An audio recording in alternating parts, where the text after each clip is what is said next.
Hey mathematicians, so today we're going to review and go over all of the things we need to know before our topic 15 test. Now, shapes and geometry are confusing, and I am okay, and so is Miss Peters, with you using your notes. So the notes you took last week with Mrs. Peters in the math notebook, you may use all of that on your review. You may use all of that on your test. We're also going to take some more notes today before you guys do your review, and you are allowed to use these notes also. So you should have printed out the topic 15 vocabulary review. So we're going to go over it together, and then we'll talk about the problems you're going to do on the review. And I'll send you off on your own, and then we'll meet back and we can go over the answers together. But please, please, please use your notes. That's what they're there for. This stuff is tricky. We don't expect you to know and remember all of it, okay? So you should have this printed out by now. And let's go over it. Circle all the terms that match each description. So we've heard the word quadrilateral a lot. What does quadrilateral mean? Let's just kind of refresh our memory. A quadrilateral is, let's write it right next to it. Do you remember? Quad means four. So it's a four-sided figure. So right next to quadrilateral, I want you to write four-sided figure.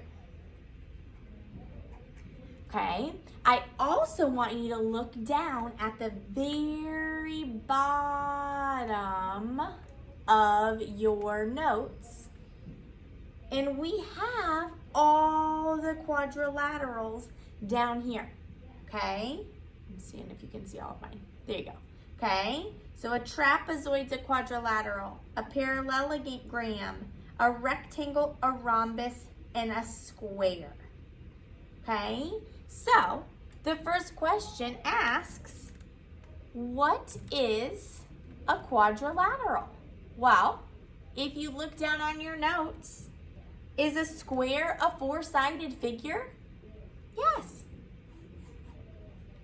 Is a rhombus a four-sided figure? Yes. Is a trapezoid a four-sided figure? Yes. And then we have this word polygon. So a polygon has to have at least three straight sides. So at least. So can a polygon be a quadrilateral? Yes. So all four of these words and shapes are considered quadrilaterals. Now a polygon, remember, it has to have at least three straight sides. So maybe not always are they quadrilaterals, but they can be.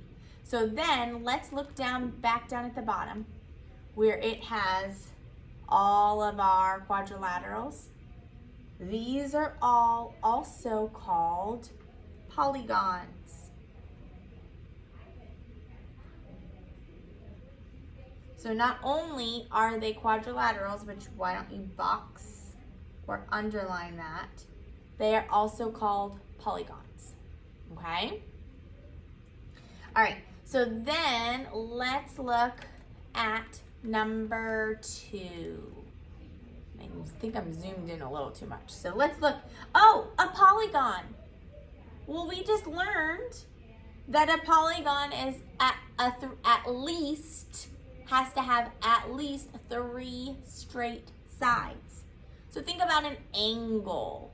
Does an angle have at least three straight sides? So I'm going to show you what an angle looks like, kind of like that, like an L. Does that have at least three? No. So not an angle. What about a quadrilateral? Yes. What about a rectangle?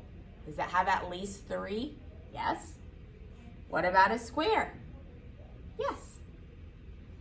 Okay, so polygon, next to that for our notes, remember it has to have at least 3 straight sides. Okay, so then look at this. A polygon with 4 right angles. Well, if you look down at the very bottom of all of your shapes, do you see any shapes that have 4 right angles? I do. A rectangle. See them? 1, 2, 3, 4. What else does? A square. And I'll zoom in so you can see it. A square has 1, 2, 3, 4. 4 right angles. So, to our question number 3 on our vocabulary, and I'm making you super seasick, a polygon with 4 right angles would be what? A square and a rectangle. Okay? So now, the next one is a parallelogram. Well, if you look down at the bottom, it tells us what a parallelogram is. A parallelogram has opposite sides. So if we look at the opposite sides, and they're the same length. Okay? And the opposite angles are the same size. Are these the same size? Yes. Okay? A parallelogram also could go on and on forever, and they would never meet. Okay? So if you look at a trapezoid, I'm going to show you. Look at this. If this side goes on, and then we look at this side, see how they cross? That can't be a parallelogram because at some point those sides meet. All right? So we know a trapezoid cannot be a parallelogram. What could be a parallelogram though? Take a minute and look down at the bottom. Look at your shapes. We just learned no, a trapezoid cannot be a parallelogram. Could a triangle? Think about a triangle. No. What could be? Could a rhombus? Yes. Could a rectangle? Yes, because both of those have sides, opposite sides that are the same length. Look down here. A rhombus, opposite sides are the same length, and they could go on and on forever without touching each other, right? And then a rectangle, same thing. Opposite sides are the same length, and they could go on and on forever without touching each other. Okay? So then let's look at some of the other words. Number 5, a right angle. So remember, a right angle is going to look like an L. It's going to have that hard corner. So that's an example of a right angle. Okay, see how it's straight and looks like an L. But what if I did this triangle?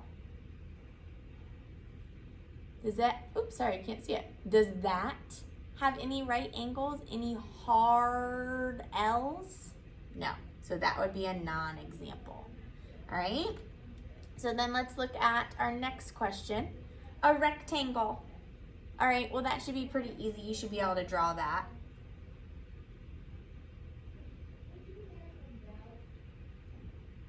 Right? And then what would it be a non-example? So a rectangle we know has 4 right angles or square corners. So what if I did this?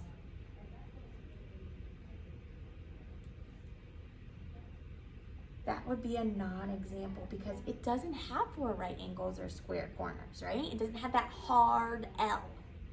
So then let's look at the next one, a trapezoid. What does a trapezoid look like? Well, you have one on the bottom, right here. A trapezoid is exactly 1 one pair of sides or lines that never cross.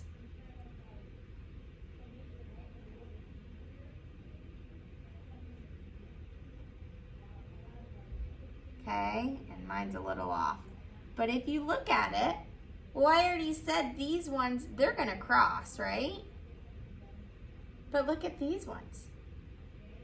The top and the bottom, they could go on and on forever and they would never touch. So they only have one pair of sides that never touch. Remember, these two would cross. So then a non-example would be something that has all four sides that never touch, right? So a square or a rectangle. Okay? So that is your notes. That should be very helpful for you. Hang on to that along with the notes that Mrs. Peters did with you last week. So now you are going to switch gears. You're going to get out your Volume 2 math book and you are going to want to turn to page 605. 605.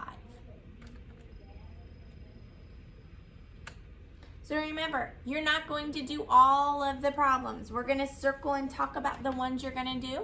Then I'm going to send you off on your own. And then when you are done doing it, that's when you come back on and check your work. All right? So you are going to do number 1. What other category does a parallelogram fall under? Use your notes. Okay? Look at number 2. Use the words in the box below, so right here. Write the names for the shapes in the correct columns. So we have a quadrilateral and we have a parallelogram. Then you have 4 different shapes. Which one goes in which, okay? And then let's see, what else are we gonna do? You're gonna do so you don't have to do number 3. You can cross that one off. Okay, you are going to do number 4. You do not have to do number 5. You are going to do number 6. Flip it over. And then you're only doing 2 on the back. You were doing number 7. But I want you to pay attention to number 7. There's going to be one exactly like this on your test, and it has 2 parts to it. What 2 quadrilaterals did Kim use to make the rug design? So you'll write those down in the box. What do the shapes have in common? So there's 2 questions there.